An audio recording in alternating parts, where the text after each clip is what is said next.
Постиженията ти не се дефинират от твоите цели, а от историята, която разказваш за себе си. Точно така, чертежа идва преди строежа.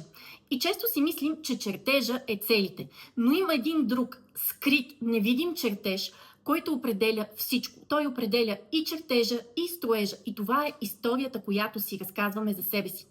Тихите подсъзнателни вярвания, които имаме за себе си.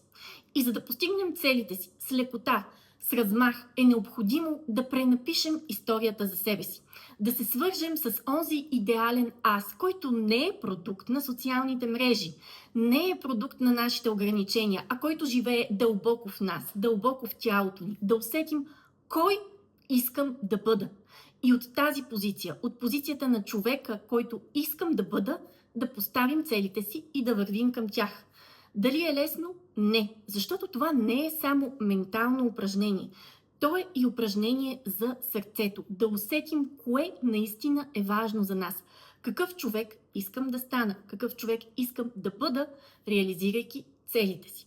Ако имате цел, която е важна да реализирате, обаче усещате, че има нещо, което ви спира, може да се замислите каква история си разказвате за себе си, какво вярвате за себе си и дали тя е в синхрон с това истинско, автентично аз.